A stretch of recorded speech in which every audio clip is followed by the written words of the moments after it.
Mga kwentong kababalaghan sa panahon ng undas. Dito lamang sa Dear Max FM with DJ Gigi. Dear Max FM, magandang hapon po sa lahat.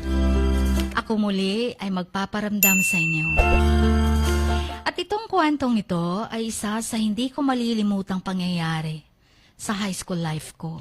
Noong ako ay grade 7 pa lamang, lahat kaming magkaklase at magkakaibigan ay iba na ang aming pakiramdam. Nung una palang pasok namin sa paaralan, pero daming nagsasabi na yang pinagtatayuan ng paaralan nyo ay isa yang sementeryo. Diyan nililibing yung mga kaninunuan ng mga tao. At ang isang magpamilya na pinatay at isang babaeng ginahasa.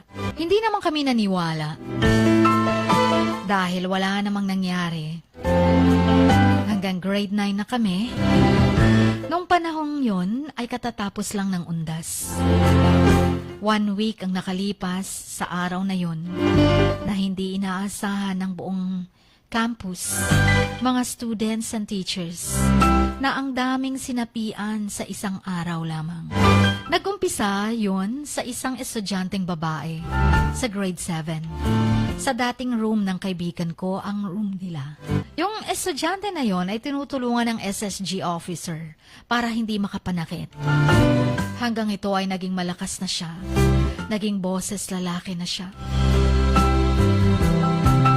Sa hindi inaasahan, sa room ng grade 8, katabi ng room ng grade 7, ay may isang lalaking bigla na lang nagwawala. Nagwawala daw. Para daw umanong isang demonyo na hanggang ang ibang students ay nasapian na rin, mapababae man o lalaki. At nanatili pa rin yung lalaki na yun na nagwawala at wala pang nakakahawak sa kanya dahil sa takot. Hanggang may isang student na naglakas loob, nahawakan niya at ito'y sinundan pa ng ibang students para tulungan siya sa pagkakahawak nito. Hanggang sa ang buong classroom ay puno na ng ingay. Ingay sa paghingi ng tawad sa Diyos, pagbigkas ng verses, at nagdadasal ng iba't iba ang iba't ibang students. At ako naman ay hindi masyadong takot sa nangyari. Ngunit ang tibok ng puso ko ay iba na. Hanggang ako'y nagbibigkas na ng aking verses. At pagkatapos ay nagdasal ako. Hanggang sa ilang oras pa, lumipas, ay pinauwi na kami sa aming bahay. Pero ang ibang students ay takot pa rin. Yung mga sinapian ay dinala nila sa simbahan at kinabukasan ay balik paaralan naman. At muli na naman itong nangyari around 9 a.m. in the morning. 9 in the morning kaya dineclare na wala na munang pasok. 1 week na walang pasok, Chin.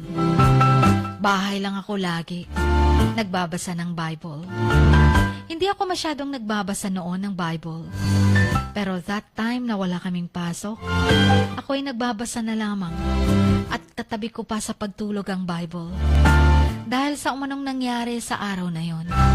At sa pagbalik namin sa paaralan, nagkaroon kami ng service. At ang host pastor nung time na yon ay ang pastor namin sa church. Sa pagkatapos ng service namin ay bumalik na kami sa aming klase. Naging peaceful na ang kapaligiran ng paaralan.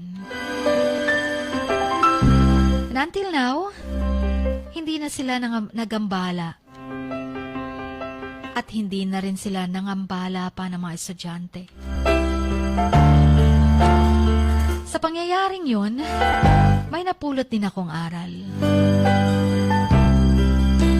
At yun ay ang pagdadasal at pagbabasa ng Bible araw-araw. Hanggang dito na lamang. Sa muli, maraming salamat sa mga tagapakinig ng Max FM. And also, thank you again, DJ. Ang inyong kamax, Muli, ako pala, si Eva.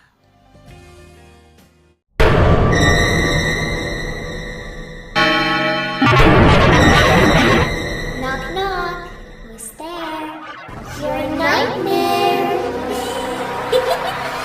Mga kwentong kababalaghan sa panahon ng undas.